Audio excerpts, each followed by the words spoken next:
Listo, chicos. Buenas noches. Espero que estén muy bien. Gracias por la conexión. Esta es su segunda semana del ciclo Ética del Contador. Vamos en el mes de abril. Ya se puede decir que ya llegamos a mitad de año y ¡pum! Otra vez volvemos a llegar a diciembre y otro año más.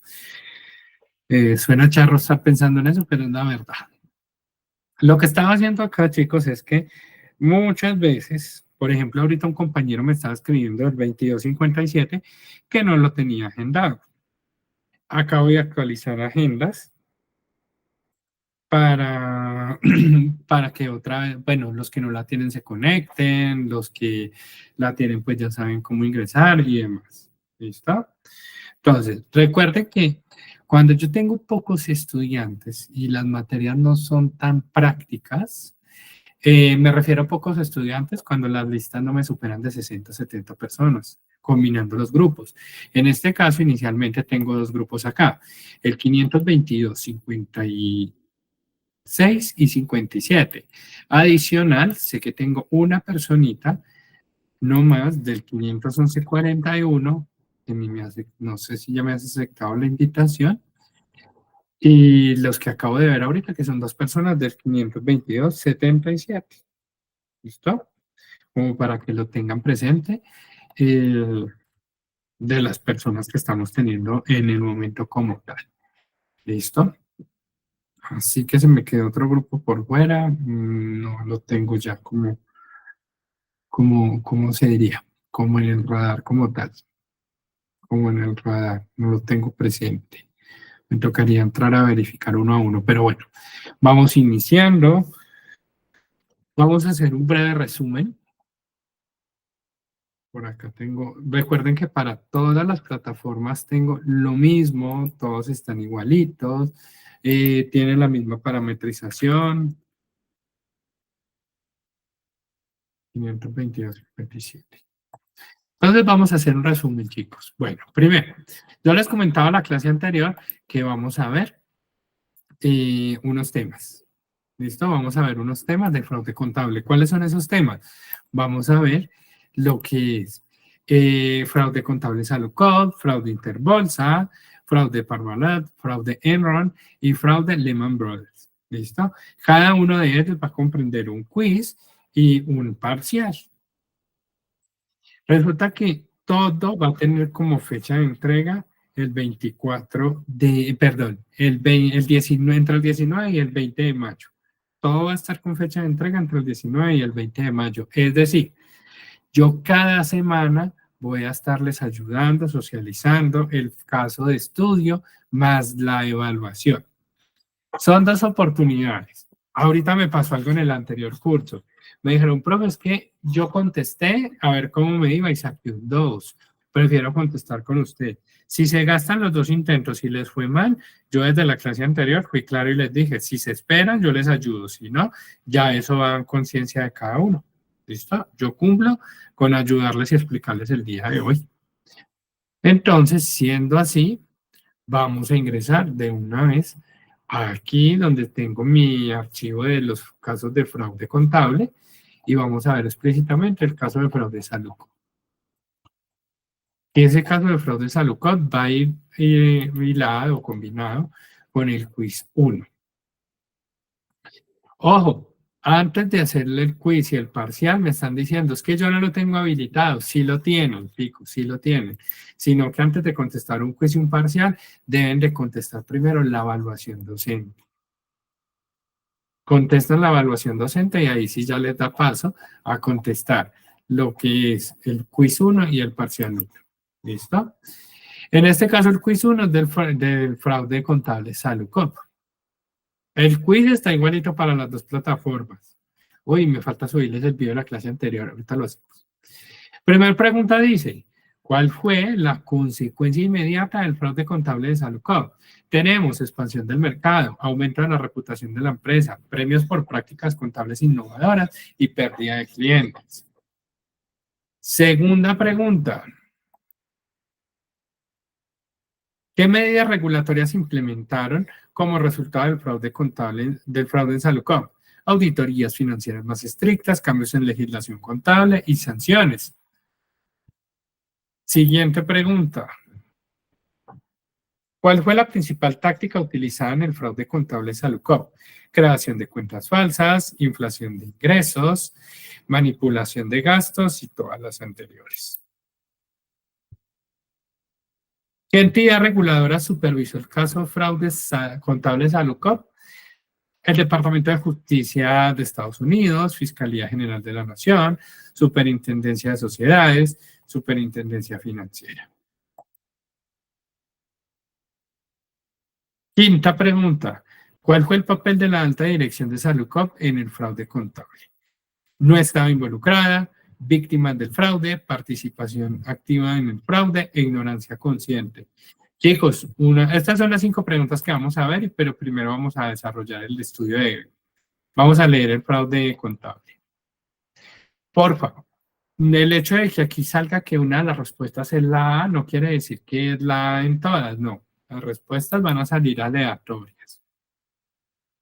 Entonces, y porfa, no vayan, bueno, aunque veo que aquí no tengo como tiempo, creo que esto no está por tiempo, yo se lo quité, porque hay unos cuestionarios y parciales que sí están por tiempo, entonces primero yo les expongo el caso, les comento y les hablo sobre Salucop, ya luego contestamos la evaluación, el quiz 1, ¿listo? Y les doy la oportunidad que miren cómo me fue para poder que ustedes pues contesten su evaluación. Entonces, cuando hablamos de Salucop, Salucop hace muchos años, hace más de 10, 12, 15 años, Salucop fue una de las empresas en Colombia más grandes del gremio de salud, mejor posicionadas y que tuvo un crecimiento exponencial muy rápido como tal. Creció de una manera asombrosa. Fue la organización más grande de prestadores de salud con más de 5 millones de afiliados de régimen contributivo y una participación del 23,35% de la población activa en el año 2009, poniendo a Salucop EPS entre las 20 empresas más grandes. Sobre este caso han sacado demasiados artículos, la verdad, demasiados, pero ninguno como que le ha apuntado a algo porque unos dicen una cosa, otros dicen otra cosa. Por ejemplo, el artículo de la revista Semana, publicado el 23 de enero del 2013, se cuenta acerca del gran engaño contable de la compañía, pero dejan por fuera muchas cosas. En el cual Carlos Palacino es el mayor protagonista. ¿Quién es Carlos Palacino? Uno de los creadores, fundadores, que le dio un crecimiento exponencial a Salucop. Luego de construir la empresa más grande de salud en Colombia en menos de 10 años, que es Salucop EPS. En menos de 10 años, Salucop EPS tuvo un crecimiento exponencial gigante, pero también hay dos cosas. Uno, se supone que por normatividad contable, una empresa tiene como un tiempo sustancial para presentar una utilidad, no es que presenten la utilidad de ya para allá. En este caso, en menos de 10 años, o aproximadamente 10 años, la utilidad que tuvo fue enorme. Parte del éxito de la compañía se trataba de la forma en la cual Carlos Palacino ahorraba costos y ganaba dinero utilizando el sistema de salud. Pero tal éxito fue creado con desviaciones de fondos, los cuales se sentencian como una apropiación dolosa y gravemente culposa de los recursos públicos de la salud, apoyada por una complicidad nociva por parte de los directivos de la compañía, quienes hacían colaboración a lo que sucedía. Adicional a lo anterior, para que todo esto sucediera, también había un soporte y una red gigante, que no solo es el contador, que por eso yo tengo una discrepancia y yo digo, no, pero es que no es solo la ética del contador, es la ética y la moral de una persona. ¿Qué pasa? Es que nosotros como contadores, lo que yo les decía, firmamos, tenemos fe pública, y simplemente con dar fe pública, pues con eso tenemos mucho para avanzar, para hacer o para realizar. Para el 2011, tras 2 años de la investigación que le implementaron a Salucop, se sancionó a Carlos Palacino y a otros 14 directivos implicados en devolver 1.4 billones de pesos que habrían desviado de la salud entre el 2002 y 2010. De acuerdo con la investigación, en los desvíos de fondos a partir del 98 y gracias como a esa bonanza que había en esa época en la salud, los buenos resultados de la empresa decidieron expandirse. ¿El problema cuál fue?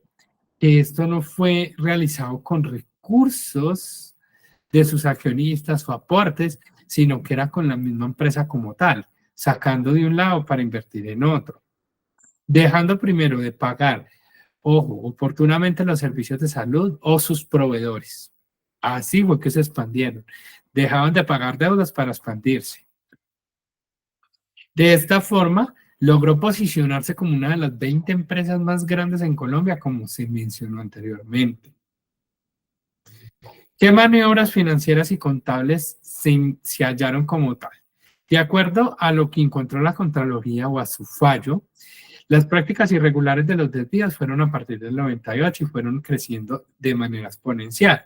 Iniciaron en 33.750.000, luego pasaron a 39 millones, luego 47.986, luego pasaron a 136 millones hasta el 2008, donde se desviaron aproximadamente 196.000 millones de pesos. Para el 2001, perdón, a ver, dime, Cristian. Dime. Profe, una pregunta desde la experiencia que usted tiene, y es, ¿cómo hace, profe? Por ejemplo, yo me pongo a pensar, y usted contaba que trabaja en el tema de auditoría de la revisoría fiscal. ¿Cómo hace un revisor fiscal para, entre tantos volúmenes de cuentas y dineros, detectar ese tipo de cosas? ¿Eso es durísimo, profe? ¿O cómo funciona esto? No, no, duro no es, son pruebas de auditoría y te doy un ejemplo. Hay una prueba de auditoría que se llama circularización, abierta o cerrada. ¿Qué es circularización? Aquí, por ejemplo, ¿qué nos dicen en el caso Salucop? Que dejaban de pagar proveedores.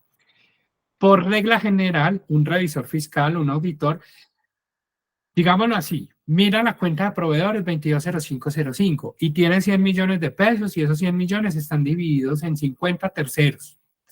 Resulta que de esos 50 y de esa plata, 5 son los más representativos. Uno, que es lo primero que tiene que hacer, hace una carta que se llama circularización y le dice, señor tercero, por favor, me regala el saldo y un auxiliar de la cuenta de lo que usted y yo tenemos a 31 de diciembre del 2023. Y ahí me escriben a puño y letra, me mandan el auxiliar, me firman y yo ese saldo lo comparo con el que yo tengo en contabilidad. Que por eso hay más que una ética y una moral, el contador está faltando a los principios contables, porque un principio contable es verificar la integridad de la cifra.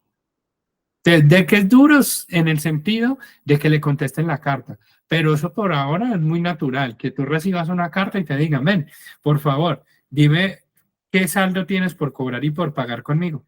Y yo llego y lo comparo en contabilidad. Eso no lo hicieron ellos. Simplemente, ¿por qué? Porque había una ignorancia consciente. Ya sabían lo que sucedía, sabían lo que estaba pasando y pues no iban a decir, ay, sí, esto es lo que está pasando, porque era un gremio alrededor de que todos estaban recibiendo, llamémoslo así, su parte. Entonces, es difícil. Y el otro punto, es muy difícil de pronto encontrarlo cuando no hay segregación de funciones. Es decir, el mismo contador paga nómina, concilia bancos, maneja la caja menor. No hay quien reciba, no hay quien verifique, quien apruebe o quien revise. En ese caso es donde se presentan los fraudes contables más comunes y corrientes. ¿Por qué? Porque en el caso solo es una persona encargada de manejar el mundo entero de la contabilidad de la empresa. Ahí es donde hay un peligro, que es donde existen los controles SOX. ¿Qué son los controles SOX? Son los controles que a mí me ayudan y me indican, venga, dígame, ¿dónde puedo tener un riesgo latente? Es decir, quién revisa, quién aprueba, quién verifica. Y de ahí es que yo digo, ¿mis controles están correctos o no están correctos? Si no están correctos, pues yo ya digo, hay un grave error en el cual puedo sufrir un desfalco o ciertas cosas. Entonces, eso va en el ojo del auditor, la verdad. Eso va en el auditor, en las prácticas contables, cómo lo vaya a manejar la persona. Ahí Profe, sí, señor. y otra pregunta ya más de tipo profesional relacionada con la ética, que también me pone a pensar con lo que estamos leyendo, ¿no? Yo Sí. veo, por ejemplo, que desviaran 33.750 millones, ¿cierto, profe? Ajá. Y lo contratan a usted, Juan Sebastián. Usted está haciendo todo su proceso de auditoría, pero yo digo que eso también tiene que tener uno tacto para llegar y decir, vea, se robaron 33.000 millones. Y entonces, bueno, ahí lo voy a poner en un conflicto ético, profesor. Y es, usted dice, no, la ética, yo tengo que denunciar esto, pero si por debajo dice, no, venga, Juan, es que corre riesgo su vida, porque es que eso ya es demasiado dinero. O sea, la corrupción en nuestro país es una cosa que uno se queda, me pone a pensar, es la cifra, profe. Ajá. Eso Dinero, no- usted denuncia eso y ¿qué le pasa en este país? ¿Verdad? Tristemente es verdad. Tristemente es verdad. No vamos a decir mentiras, tristemente es verdad. Por eso hay que tener mucho tacto con las palabras. Cuando nosotros hacemos un informe de auditoría o encontramos ese tipo de cosas, una palabra que diga faltante, descuadre, desfalco, wow, eso puede crear. Polémica. Exacto, ya yo lo llamo ruido, bulla. Entonces, a veces uno tiene que ser muy elegante para los informes y saber cómo presentar el informe, de tal forma de que te coloco un ejemplo. Es que hay un desfalco o hay una ausencia de dinero en el área de tesorería. ¿Qué va a pasar con la persona de tesorería? Es que ahí mismo se va a encrespar y va a decir, pero tiene que ver conmigo, yo lo controlo, yo lo hago. No, ¿cuál sería la manera más correcta? Hay una ineficiencia en los controles para controlar, verificar las entradas y salidas de dinero.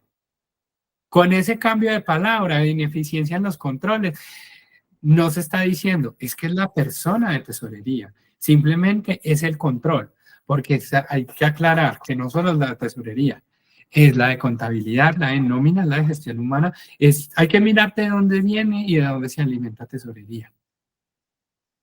Ahí es donde empezamos como en el tire y afloje, ¿cómo lo vamos a hacer? Que esa es la famosa Lex Ops, esa es la Lex Ops, que muchas empresas ya la están aplicando, que es donde tenemos que ir a verificar dónde está el riesgo, dónde está el control, cómo documentarlo, quiénes intervienen, quién aprueba, quién firma, quién revisa, cómo se alimenta la información. Y lo más importante, si esa información tiene cambios. Por ejemplo, hay una prueba de auditoría que es la del banco. No es muy común hacerla, pero a veces es la fácil. Se supone que cuando uno descarga un extracto del banco, tiene cierta cantidad de líneas. Entonces, ¿uno qué hace? Va y mira y uno dice, pongo y lo descargo. Acá hay, no sé, 30 líneas y en el que me pasó la tesorera hay 20. ¿Dónde están las 10 líneas ahí faltantes? Eso es una prueba de integridad. No estoy mirando el valor, pero estoy mirando la cantidad de información. ¿Qué quiere decir? Que en ese momento me están ocultando mi algo. Pero ahí ven que nosotros tenemos una posición muy difícil actualmente en Colombia, donde, bueno, y no solo en Colombia, a nivel nacional, a nivel mundial, porque la verdad es que el contador es un tema muy delicado. Es muy delicado en todas las empresas, porque pues nosotros somos los que manejamos, auditamos, verificamos los recursos de una entidad y lo que nosotros digamos es fe pública, que ya van a ver acá en el caso de Salucop, ¿qué pasó? Bueno, acá en el 2001 empezó a expandirse, creció Salucop, adquirieron Café Salud y demás centros deportivos. Resulta que para encontrar qué pasaba en Salucop, llegó una auditoría forense. En esa auditoría forense, ¿qué pasó? La realizó Salucop. Y es aquí donde ustedes tienen que aclarar un concepto: auditoría forense, auditoría operativa y financiera. La auditoría forense normalmente es practicada por un contador, pero ¿qué pasa? Que esa auditoría no se enfoca al 100% en saber si hay 1.000, 2.000, 3.000. No, se enfoca es en una parte psicológica. En esa parte psicológica que digan, venga, ¿qué pasó?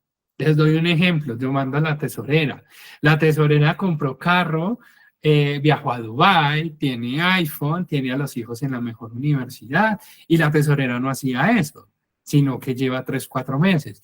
Es allí donde empiezan con el rastreo. Correo electrónico, mensajes. ¿Por qué? Porque se supone que una compañía no es admitido que dentro de la compañía, por ejemplo, les voy a mostrar mi correo, yo lo tengo, yo tengo autorización, mi correo personal de la empresa.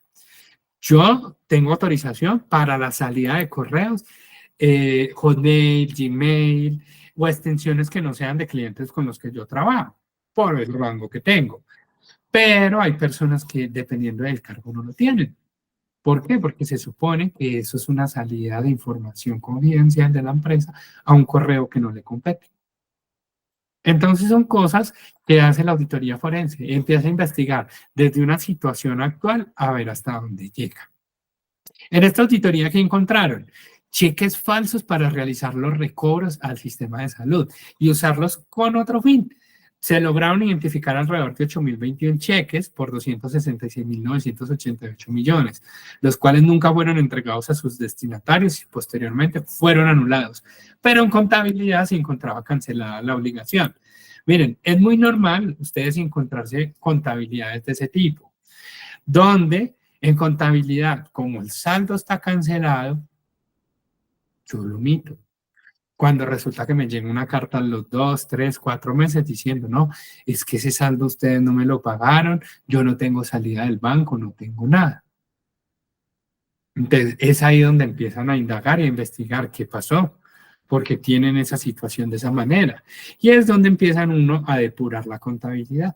Y se llena un rubro por allá en el ingreso que se llaman aprovechamientos o en su defecto recuperaciones, que son saldos que supuestamente se cancelaron, pero no en su debido momento, o pasa lo contrario. El cliente dice que sí le pagué, pero yo nunca lo cancelé en contabilidad. Son situaciones que suelen pasar y son comunes la verdad. También se evidenciaron las alteraciones en los estados financieros presentados por manipulación y fraude de información en el manejo de utilidades ficticias, sin dar cumplimiento al principio de relevancia. ¿Qué quiere decir? O revelación suficiente. Que yo, como contador, debo revelar, informar o contar en la empresa si moví 100, 200, 300, hasta 400 pesos, los debo de comentar. Bueno, también por un principio de materialidad, tampoco me voy a ir a la minucia, pero debería ser el deber ser o la realidad económica como tal, porque si no estoy omitiendo como tal a la adquisición de pasivos o activos financieros, como en este caso, la adquisición de un edificio, la afiliación a un club deportivo, la compra de un hotel y otros bienes comprados con los excedentes y utilidades del grupo, que no eran con socios accionistas, sino con las utilidades del grupo. Pero en realidad estos fueron comprados con recursos de los parafiscales de salud, debido a que no existían ganancias, por el contrario existían pérdidas. Es decir, con lo que les pagaba el FOSIGA, el gobierno, ellos adquirían esos bienes para subsistirse, pero no eran utilidades, mientras que a la sociedad les decían que era una utilidad inmensa. Así también tenían una empresa fachada, que esto también es muy común para responder a la pregunta de Cristian. Creaban como unas pirámides, en este caso crearon Exifarma, donde Exifarma era quien dedicaba a proveer los medicamentos. Es decir, nombran una persona o una empresa y esa empresa dice, usted me va a negociar, va a comprar los medicamentos y usted los compra a 100 y resulta que yo los compro a 100, pero usted me los va a vender a mí a 300 o a 350. Y en el momento en que yo los venda a 100, a 200 o a 350, por contabilidad van a salir esos 350, pero en realidad van a salir 100 o menos, porque lo voy a manipular. ¿Para qué? Para inflar la ganancia o la utilidad tanto de Exifarma como de Salucop. ¿Qué es lo que puede suceder en esos dos panoramas? ¿Qué más tenemos por acá que se me escape? Bueno, acá dice un sobrecosto del 35%. Yo sé que ese 35% creería que es mínimo a comparación de otros sobrecostos que se pueden encontrar. Debido a la gran cantidad de recursos que Salucop manejaba, se prestó para hacer todo tipo de contratos y millonarias bonificaciones a los directivos de la empresa para financiar diferentes operaciones. Se consolidaron 43 empresas de diferentes negocios como prestadoras de salud, aseguramiento, y se realizaron promesas de compraventa de varias clínicas. Con lo anterior que hemos visto, la EPS incumplió con la obligación de garantizar su principal objeto social, que era la salud.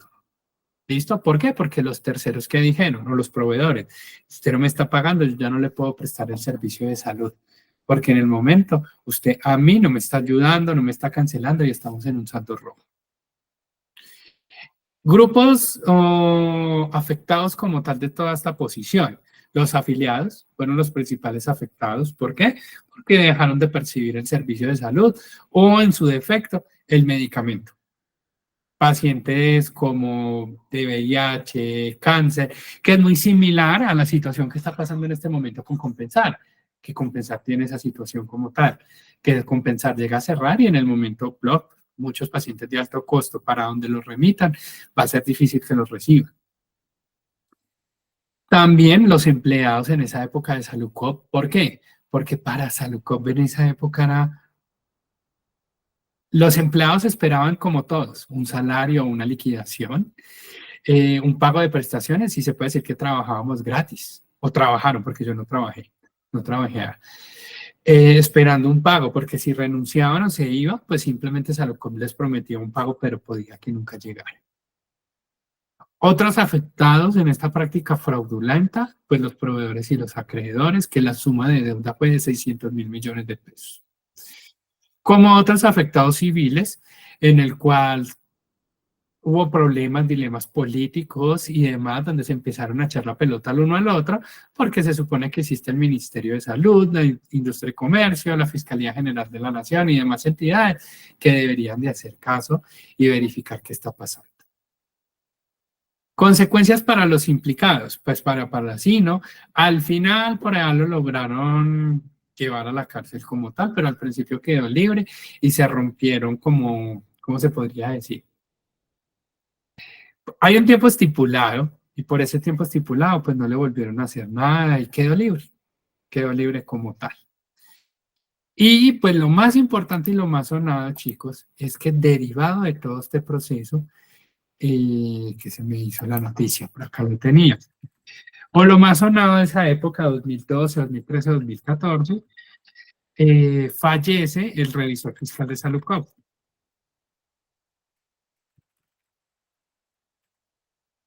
Muy similar a lo que decía Cristian. Sabía, conocía y demás temas, y cualquier día no amaneció. Justo el día que tenía la reunión con Café Salud para mirar cómo estaba la prestación de servicios y demás, porque pues es el principal ente donde sabía toda la situación de la empresa como tal. Él era, Caicedo era socio y fundador de la compañía Baker Tilly, presidente del Instituto Nacional de Contadores Públicos de Colombia y es presidente del Consejo Técnico de la Contaduría Pública. Son cosas que pueden suceder y pueden pasar. Esto fue como lo más sonado de ese caso como tal. ¿Listo? Y ahorita entonces, primero chicos, yo les voy a socializar la evaluación, yo les digo, yo les hablo sobre ella y al final miramos si me fue bien o me fue mal, para que de pronto no nos vayamos a equivocar o me les vaya a ir mal. Dice, ¿cuál fue la consecuencia inmediata del fraude contable en Salucop? 1, expansión del mercado, no. ¿Aumento de la reputación de la empresa? No. ¿Premios por prácticas contables innovadoras? No. Su mayor sacrificio fue la pérdida de los clientes como tal. Porque pues no tuvo expansión, no tuvo aumento de la reputación, ni hubo premios por prácticas innovadoras, porque antes perdieron como tal.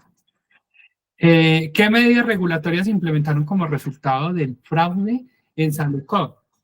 ¿Auditorías financieras más estrictas? Sí. ¿Cambios en la legislación contable? Totalmente. Sanciones penales para los responsables. Como Palacino no le lograron encontrar mayor cosa, les tocó reforzar la situación actual penal para lograr llevarlo a la cárcel.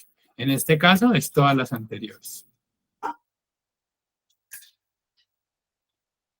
¿Cuál fue la principal táctica utilizada en el fraude contable de Salucop? crearon cuentas falsas, inflación de ingresos y manipulación de gastos, por lo cual todas las anteriores. ¿Qué entidad reguladora supervisó el caso de fraude Salucop en el caso contable de fraude Salucop? Fue la Superfinanciera. ¿Listo? ¿Por qué? Porque se debió a un movimiento de cheques falsos, entrada y salida de dinero que ellos no conocían como tal y querían verificar el por qué fallaron los controles. ¿Y cuál fue el papel de la alta dirección de Salucop en el fraude? Acá es donde tenemos la discusión en que me dicen, ay, fue una participación activa en el fraude. Sí, pero también se conoció la ignorancia consciente. ¿Qué es la ignorancia consciente? Yo sé que existe, yo sé que está, yo participo, pero en el momento que a mí me pregunten, yo me hago el loco. Llamémoslo así, actúo a conveniencia. Y de lo demás, no me acuerdo. Esa es la ignorancia consciente. Es un término más, digamos, elegante de decir que la gente se hace la loca o el loco de situaciones que suceden y no lo quieren asimilar por X y motivo. En este caso para Salucop, porque estaba recibiendo, los directivos estaban recibiendo parte de la inversión o de las ganancias o como fuera. ¿Listo? En este caso, entonces es la respuesta de ignorancia consciente. Acá. ¿Listo? Entonces, chicos, ahí ya lo tienen. Esta es la socialización del quiz 1. Ambos están en lo mismo, ambas plataformas tienen los mismos quizzes. Apenas cargue el video el día de mañana, yo se lo subo para que lo tengan en la plataforma. El video de hace 8 días, pues igual yo se los dejo, pero no es que haya sido algo que fuera primordial o que de pronto si no lo veían no pasaban la asignatura, no. Recuerden que todo esto está con fecha del 19 de mayo. Quiere decir que lo pueden contestar hoy, lo pueden contestar mañana, pasado mañana, cuando ustedes quieran. Cuando ustedes quieran lo pueden contestar. Ya es decisión de ustedes. ¿Listo? Ya es decisión de ustedes. Entonces, chicos, no siento más. En este momento no les quito más tiempo. No sé si tienen de pronto alguna duda, pregunta o inquietud sobre la metodología o lo que necesitan hacer. No, señor, muchas gracias. Listo, gracias, Dailin. No, entonces detengo la grabación y pues